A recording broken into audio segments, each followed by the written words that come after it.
How's it going, everyone? So, it's been a little while, but I haven't been too well, to be honest. I've had whatever this virus is going about, and if it's a new strain of COVID or whatever, but I've just been like, for a few weeks now, which is not great. I'm now starting to feel a little bit better. I could hardly talk or anything before. I had really bad headaches. I was getting red hot. I was all achy all over, and yeah, not very nice.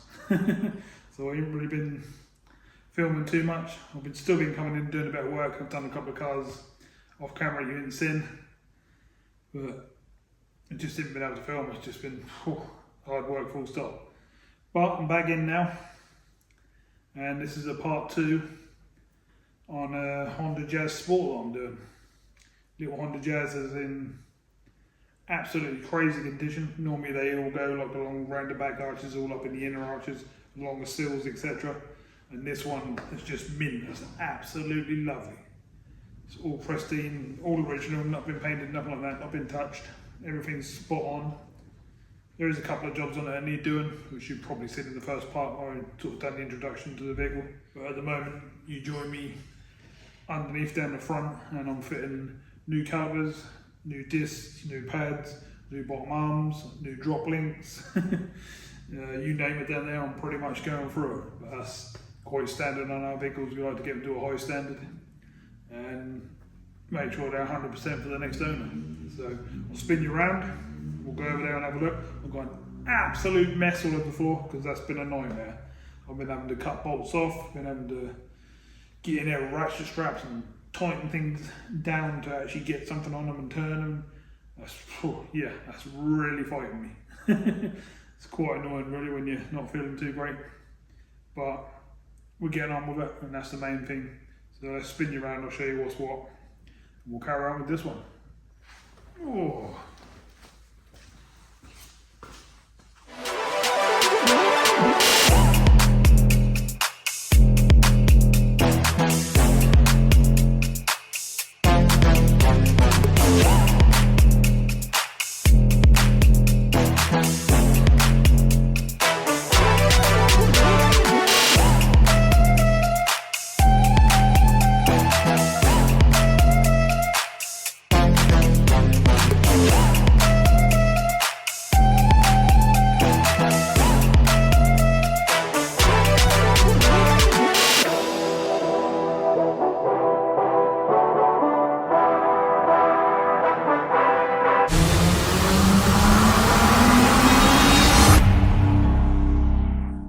So if you haven't seen part 1, look at these arches.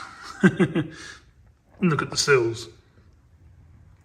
Literally factory fresh, lovely. It's a tiny weeny bit just on the end of here, but nothing that's not going to clean down and just quickly dust in, to be honest. It's unbelievable condition. So as I was saying, there's a front arm. As you can see, I had to cut it off there. I had to cut into it on that end and cut it out to actually get into the bolts because they'd snapped off the plate and spinning everywhere. I had to cut the drop link off on either end because that was just spinning. I had to cut the little thingies out of the disc. Yes, that's been an absolute pain in the butt, this one, to be honest. But as you can see, nice new drop links all sitting in there. Nice brand new calipers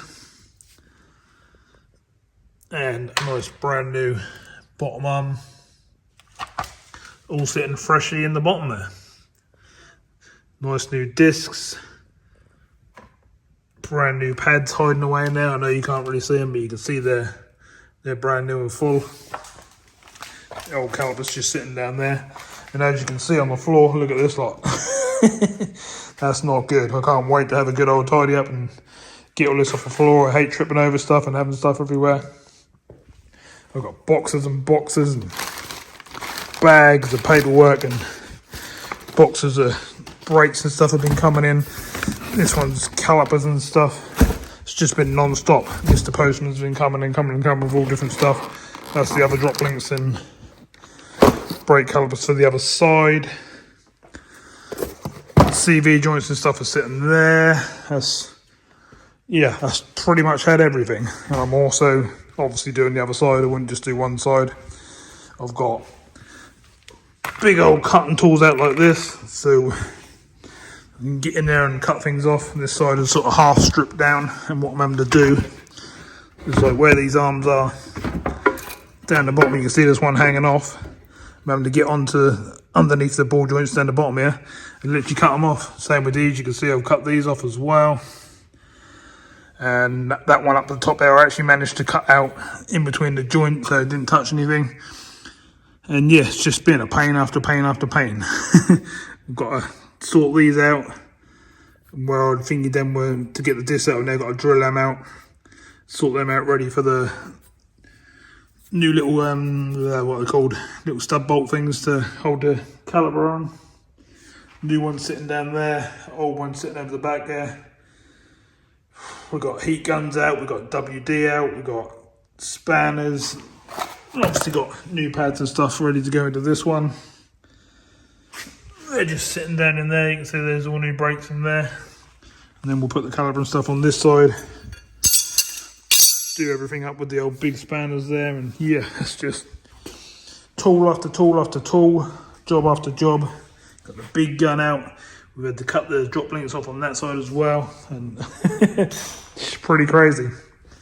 I'll give you a quick look at this side of the sill on this side as well if you haven't seen it. They don't get better than that. Now, don't get me wrong, it's obviously been washed, but there's just no corrosion on it. It's just crazy. Don't know how it's stayed in this condition. I'm guessing that's been in someone's garage. There is a bit on the front here, as you can see there. There's a scratch on the front bumper. There's a bit there I done myself with the jet wash. I was a bit annoyed, but I knew how to do the front bumper anyway, so not a biggie.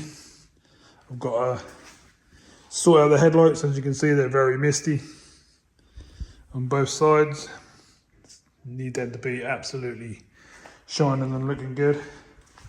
All the bodywork all the way down the side, it's all nice and shiny. I haven't even touched it yet. I haven't flattened anything off or buffed anything in.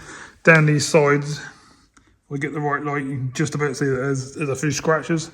But if I do the old lick test, you can see they're going to disappear with a little bit of sanding. On the back, we got just a few little touchy sort of bits on the edge of the bumper where you put stuff in and out of the boot, but there's also whatever this is here. I don't know if they've been reversing into something when they've been parking into a hedge or something like that maybe. But overall bumper is actually really nice, just them bits to do. But I'm going to do them because the car's that nice. This bit up the top here is a little crack in the plastic boot on the trim there. So I'll just do this panel, obviously from there to there, do a little repair and blend that all in nicely. And then all down this side is that, as you can see, it's just mint again. All of roof, absolutely lovely, pristine, shining like a mirror. I haven't touched it yet. Just give it a really good wash. Bonnet's exactly the same, absolutely lovely. It's just a crazy car, to be honest. Inside needs a really good clean. Look at this lot. But under there, looks like that's going to clean up really, really well. We'll probably whip these seats out at some point off camera and get in there and give that a really good hoover and a good wetback. Same in the back here. We've got wiring I've started taking out. It's running all the way through the car, this lot here, and there's, if you can see there's little cameras in the boot there, and there's also a little camera up the front there. And that's what that's all about, so I'm just taking that all out. Don't want no extra sort of wiring running through the car. Just want it all as original. But I mean, look inside the doors and stuff. No scuffs, no nothing. That's just absolutely how it should be. I reckon you'd really, really struggle to find one of these even on a 10, 12, 14 plate in anywhere near this condition. So not bad really. And if you don't know, it's on a 2002. Crazy. But not complaining, that's why we got this one. You know me, I like doing the old modern classics. And we save quite a few of these sort of cars at this sort of age and stuff. But there's no welding or nothing on this one. There's no putting plates, putting panels in on arches and stuff like that. That's mainly mechanical stuff, and everything's all rounded and rusty and horrible under there. So as you saw, I've literally ripped everything out and just replaced it. No messing about. Cut the bolts off you can't get to, replace them with new ones, replace all new parts, and keep moving forward. That's all you can do. It's been a bit of a pain because this one has actually been stuck here for a couple of days because I've been ordering parts and waiting for them to come, but I've had plenty of other stuff to do, picking up other stuff and driving around the country doing things. My trailer's off down at the Brian James, having all the having some bits done on the tilt bed at the back and stuff like that. So I've had plenty to do, but that's where we are. As you can see up on here, I've got tools everywhere up in here. So as soon as I finish putting this all back together on this side and the other side, first thing I'm going to do is pick up every single tool, put them back in their cases, put them back in the trays. They're all going to get wiped down because they're covered in brake fluid and grease and all sorts of stuff like that. So they're all going to get the old panel wipe spray and the brake cleaner and that sort of stuff, and I'm going to give them a good old wipe. I'm going to wipe up all the floor, hoover it all up, and get this all sort of back to normal. I've got a brand new exhaust sitting down here at the moment. For another car that hasn't come to the channel yet, but it's just came in. Very interesting car, very low mileage, not many left on the road, so that could be a good one. And then if you can work out what it is by the shape of the back box, be impressed if anyone can drop that in the comments below and tell me what car that's for. And that's the next car coming to the channel, or one of the next cars. I've actually had 3 new cars in this week, so pretty cool. Right, I'm gonna get my head down, get this all back together. Not gonna show any more of what I'm doing, I'm just gonna get it all back together because like I say, it's been a real pain. And then get tidied up. And then once we get a bit further, I'll start sort of showing you what's what. What I have got to do is going to be horrible is these wheels. Now you think that one's bad, to be fair, that's one of the easy ones, so I'm not looking forward to that. I'm going to look at this front one. Oh, they're not going to be fun. But they've got to be done, because they've got to be mint. So I could send them off, but I don't really want to pay £300 to have a few alloys done, because that'd start getting expensive and the profit off the car doesn't really, work out too well. This other front one's absolutely terrible as well. And the other back one is sort of in a similar condition to the one on the other side. So the 2 back ones won't be absolutely terrible, but the 2 front ones are going to be a nightmare. But we're beavering away, keeping it going. And that's all you can do at the end of the day, isn't it? Don't know if you want to see actually under the car. Look at that floor. Do they get better than that? Nope. To be fair, they weren't much better than that when they left the factory. It's just crazy, crazy condition.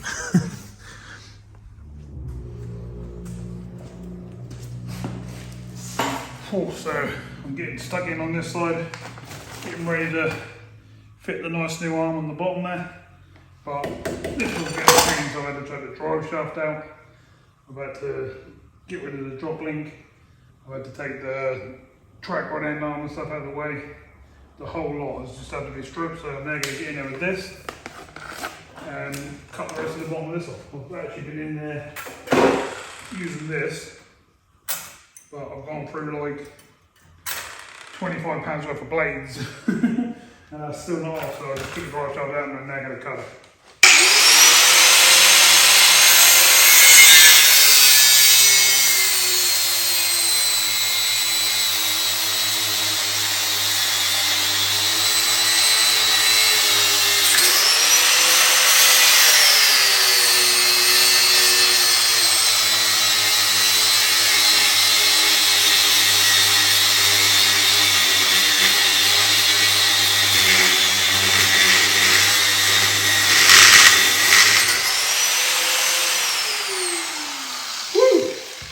Go. Just like that.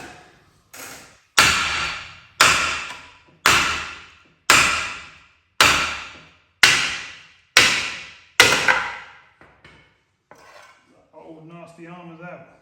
The reason I'm doing them is because they all split around these rubbers. And to be fair, there's no movement in them. The other side was a lot worse, to be honest, but I like to do both sides. Split across the back out of that, spread across there. But they probably would have gone a bit longer, but no point doing half a job, is there? You can put nice new ones in. So that's where I am at the moment. That's cut out. This one's going in. But I've got to take the dry shaft now out of the gearbox and put it back together. It's come out, there's coupling inside the gearbox there. So we'll do that off camera and carry on. Just want to show you where we were. I'll come in and show you a little close up of where we are, just so you can sort of get the idea of what I'm up to. So this is a close up. As you can see, drive shafts actually come out with coupling and just hanging down there at the moment. Shouldn't be there, should be sticking out straight with this way, and that end should be in. Sort of done us a favour there, it's out of the way. That bottom one there is the one we cut off. I'm now just going to grind out and make it all nice and smooth and make it nice ready for the new ball joint to go in there. All that's all stripped down. Arms are out on the other side there. We've got a hanging caliper at the moment, which will be coming off in a minute. So, I'm going to carry on, and I'll see you again when I get this all back together. Okay, so quite a bit later now. Heading up to about midnight. Still got loads of tools and stuff out, as you can see, but it's the only way to get these jobs done. Discs are on, drop links are in, brake pads are in. Got to sort out the other caliper because that was the wrong one. Had two of the same side. And then I've got to change the flexi hose on this side as well because I caught it with one of the cutters, so that's my fault. But there you go. So that'd be nice to get rid of all this lot now. What I have done is I've completely swept up down this side. I've removed everything, as you can see. I've been under the car, swept everything up, put it all in this bag down here, got all the metal outside and got rid of all that. Whew, and swept up under there and hoovered up and everything. So all this side is nice and tidy now, which is great. Just got to finish off on this side. 2 bits to tidy up. Old arm and stuff sitting down there. Got a pile over this end. There's brake discs, drop links, old brake pads, all that sort of stuff. That's all got to go. And then I've got to go for all this lot. And this side will be tidy. So not bad, pretty good evening's work. It's where we need to be. And I think it's time to get on home for this one, I reckon. Whew, so as you can see, been pretty busy. Got both sides done. Tidied up 90% of the mess. I've left a little bit on the other side because we're just not quite there yet. Still need a couple of the tools, but we should get it done fairly quickly once the rest of the bits are here. So, not bad, not bad. I'm not looking forward to doing the wheels, but they've got to be done. So I'll probably get started on them fairly soon while I'm waiting for the parts on the other side. I've got plenty of other jobs outside to do. And bits and pieces in here I've got to sort out as well. So yeah, going to stay busy. So I think I'm going to call it. As I say, it's just about midnight, so it's late enough for tonight. Quite often here till 1, 2, 3, 4 o'clock. Sometimes, depending on what I've got to do. Just like to get the jobs done, get through them the best I can, and make them the best cars I can make them. As you see, when I get to the end of the video, when I get to like the final part, and you see all the car done. They look like a show car, they're all gleaming, all the interiors all sparkling, all the floors and carpets and that are lovely and clean, as fresh as they can be. And the wheels are normally nice and mint. Most of them have got a good through new tyres, and a couple of tyres, most of them on the front, and sometimes they have to have 4. So it can get a bit expensive, but we just try and do it best we can and make the car as nice as we can. Obviously that means at the end, when you sell it, you can't go and sell it for £400 or £500 because that costs you that to get it all prepped. So it's only worth doing the nice ones. No point buying one with 180,000 miles on or something like that, unless it's something really special. But yeah, we're doing okay. As I was saying earlier, I'm starting to feel a bit better, getting a bit of fluid and stuff in me and getting sorted, eating a few meals and stuff, and starting to get better. So I'm going to leave this one here, and I'll see you in part 3. Thanks for watching. Bye for now.